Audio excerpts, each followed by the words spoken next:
The attendance is complete on our way to Davao City with Milo, Gary, and the quintessential beauty queen from Tagum City. Ang pinakamaganda.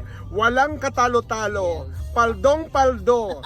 James! I object! Oo. Kompleto ng attendance namin. Bound for Davao City. Walang runner-ups. Puro mga queen. Oh, di ba? See you Davao City. Queen of Salvation! Oh. I am the queen of Queen of the Calvary! Oh. Sentensyado. Bugna na, okay na. Oo. Bugnaw na? Okay. Good morning, mga kalakwatsera ko. What a proud moment, no? A day after Valentine's. Napuntahan ko ang Bucana Bridge here in Davao City. The purpose of Bucana Bridge is to decongest the traffic. It's 1.3 kilometers from from a coastal road to Bucana, Barangay Bucana. This was a project initiated by former President Rodrigo Roa Duterte with a grant coming from the People's Republic of China. Yes. Pasalamatan natin si Tatay Digong sa kanyang project na build the best president post-EDSA revolution for building so many infrastructure projects that we are benefiting now, not only in Davao City, even in Cebu City, even in the province of Cebu. And as I witness this momentous moment right now, that I have seen again na itong Bucana Bridge talaga give a more comfortable, easy access to the city and neighboring cities in Davao, kasi nga nakakatulong ito sa decongestion of traffic. At maraming salamat din sa gobyerno ng China who gave us, I think, ilang billion yun? Peso? 3 billion pesos ata, no? As a grant. Not only for Davao, but for the entire Philippines. Maraming salamat, People's Republic of China. And to you, Tatay Digong, dagang salamat kanimo. I am from Cebu, but I am very proud for Davao and the citizen of this country, the Philippines. Maraming salamat po.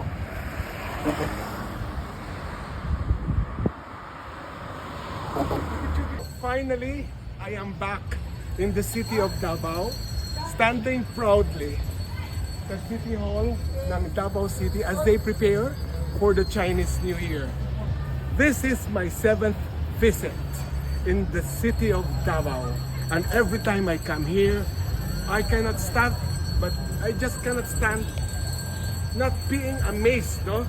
It always gives me a certain pride every time I come here, kasi there is always new development na nakikita ko as I'm going to present later on ang Coastal Road, ang Bucana Bridge, and so many development. And one thing inspiring about the place and Davao City itself is the discipline of the people that I kept on telling ko, ang mga Pilipino sana kasing disiplinado ng Davao City, mawawala ang problema sa Pilipinas. Mabuhay ang Davao, and advance Chinese New Year para sa lahat ng mga Chinese brothers and sisters natin sa Pilipinas. Davao, thank you very much, Pangulong Rodrigo Roa Duterte. Your legacy will outlive you, and we are part of your legacy and forever indebted and grateful to you, sir. Saludo. Thank you.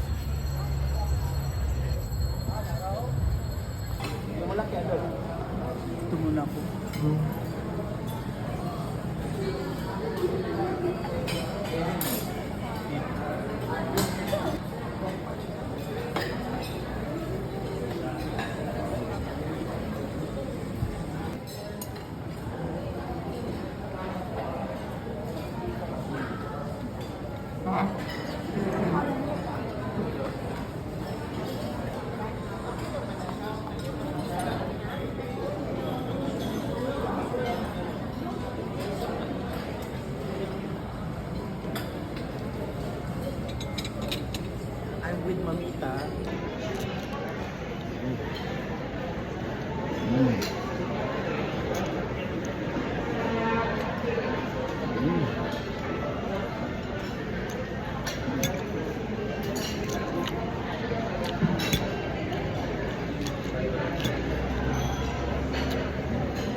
25,000. Ako 50. Oxford ka magbutang? Oxford o sa majors? Sa Oxford lang ng Ako, di ko kaya nag-recommend ko ang pay. pero maura na sila. Basta sa magbutang ko kang Wednesday, 200. 200 sa Friday. So, Wednesday, Thursday? Wednesday. Karong nagbutang ko. Oh, nakuha naman ko nimo nga karong nga week. Oxford lang man og mo. Oxford Distribution Incorporated of Mergers. Mahilig sa food 50 mil. in Davao City. Barato kaayo ang ilang mga eat all you can, no? Yesterday, Oo, katong unlimited lechon na mo in Tagum was only 345, less 20% kay senior citizen pa. And right now for our lunch, and one of sa new, saan siya? Sing? Mensing Hotel? 500 ang 599? 99, less 20% pa. Barato kayo ang food diri sa Davao. Actually, ay maghatag sa ilahat ang lagi. Wow. Kanang mga himuhilig mo kaon, no? I think because diri manggod sa Mindanao na diri ang vegetable basket, at the same time mga marine products daghan kaayo diri, and through land transport dali kaayo ma-supply nila, abundant supply. So ako, Mindanao, I am so proud of you.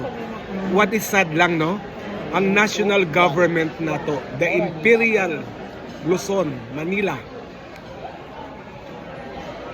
giano nila, they look down ang mga tao sa Mindanao. But for me, the potentials, the abundance of natural resources, and even human resources na diri sa Mindanao. And look at Davao now. Bati lang gyud ni kanay mga elitista sa Luzon, kanang mga imperialismo dira sa Manila. They look down sa mas maayo ang potential kaysa sa ilaha. So we need a leader who can tap the potential of Mindanao, just like what they have done to Cebu. Cebu province is the richest province in the Philippines, and I don't see any reason nga dili na ma-provide sa Mindanao if only naalay vision ang liderato nato nga tagaan gyud potential, no? Ibubo ang development diri sa Mindanao, because they have all the natural resources here: mining, agriculture, human resources, marine resources na diri sa Mindanao. So, what to look forward to sa this coming election? Kinsa ako butohon? Kanang usang leader nga naay vision nga mas spread ang development dili sa Imperial Manila. Kay ang Imperial Manila pabulok na, sorry to say the word, no? Congested na. Ang amo taxes nga gibuwis, nga gibayad, ang makapanimulos kadaghanan mga taga Luzon ang gibayad namo. Kaya mga leaders taga dito man, ang mga congressman taga dito man, kadaghanan. When was the last time we had a president from Mindanao or Visayas? Permi na sa Luzon. So, we want a leader nga maggikan, it's either sa Visaya or sa Mindanao, nga tagaan gyud og bubuan og project Visaya, or this time gusto nako Mindanao gyud.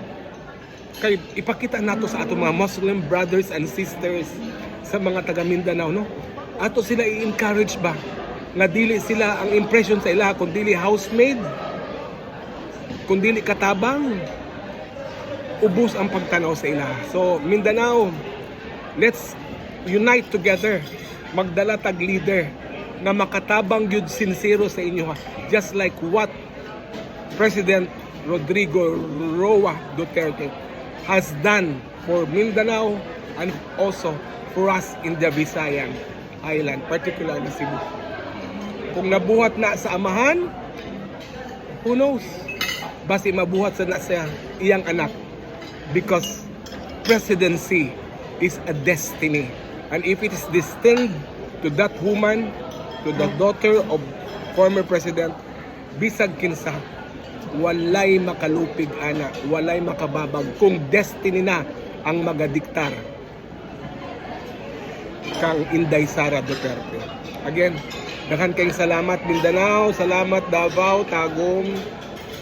Later on mga tomorrow we will be going to Malaybalay, Bukidnon. Here, Gary, dali. What can you say about Mindanao? What can you say? Same experience. Maganda ang Mindanao. Ito, Visit dito sa Mindanao. ito galing din sa mayamang island ng Romblon, ha? Because we are very proud Romblonanon. Hindi ninyo maisnamang Romblon. That's the marble capital of the Philippines. No? Pero kami na-impress. Ito Ganda nagbiyahe talaga, oh. Nagbiyahe. Instead na pumunta kami ng Baguio for Pinagbenga, ang pinili na mo ang Mindanao. Kay last year to amami sa Pinagbenga, right? Bye-bye. Bye-bye. Fish tempura, eggplant soaked with or coated with I don't know, and sweet and sour fish. Perfect. All fishes because I'm a mermaid.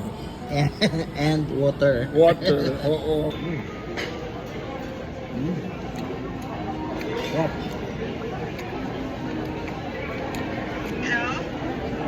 Chinese New Year here sa Davao. Yep.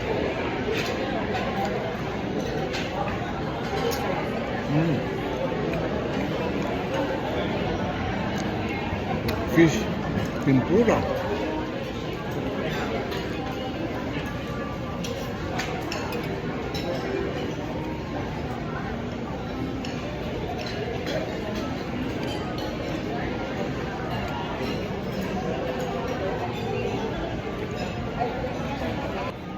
Fish tempura.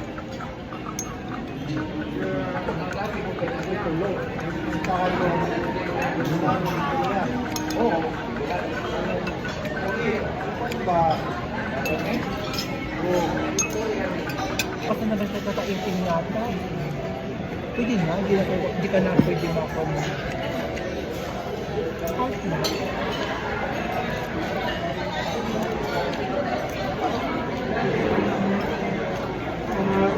Masak na mga napagin. Yan. Gagawin ka niyang ATM machine, gasoline station, and restaurant. Alam mo, may tama. Anyway, kung kailangan mo i-spoil siya for you to have that certain what. Wala akong kwarta, pambayad sa kuan. O, totoo yan. Hindi yung malakit.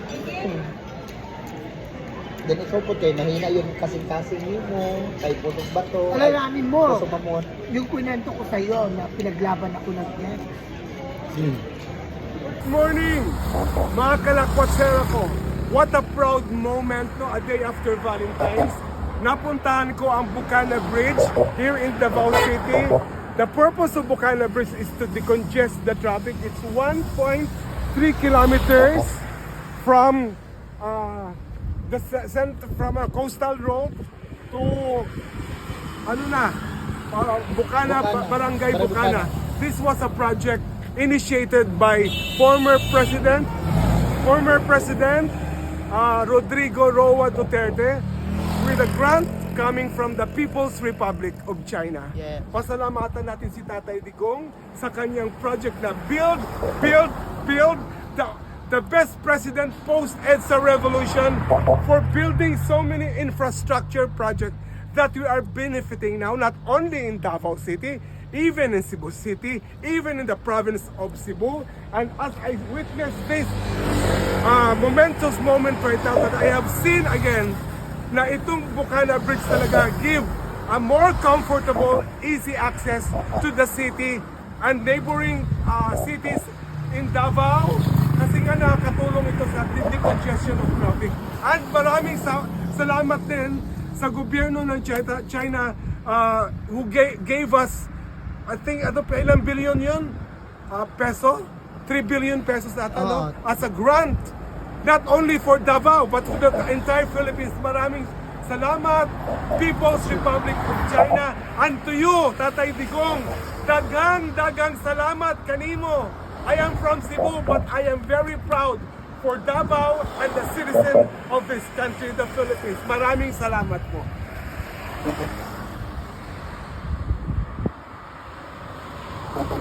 Doon na, hindi pa ba? Wow, dito sa sasakyan. Ayan na! Dadaan na tayo sa napakagandang Bukana Bridge. Yan.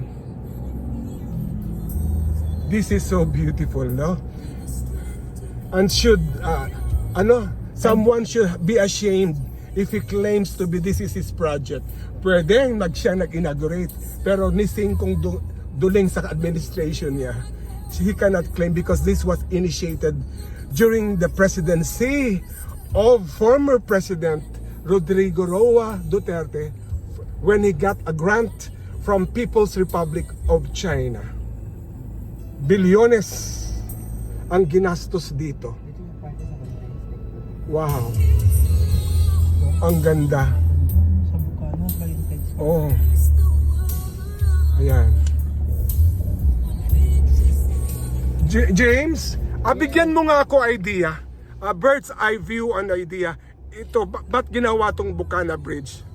Actually, ginawa tong Bukana Bridge because actually project yan ni Duterte administration para i-connect yung mga barangays dito from Davao City kasi tinutulungan ng government ng Davao na mabigyan lunas yung traffic. Okay. Now, one of the project na naisip nila is yung coastal road. Okay. Gagawa ng napakagandang road sa coastal para dito magdaan yung mga motorista and actually 35,000 motorista every day ang dumadaan Doon dito.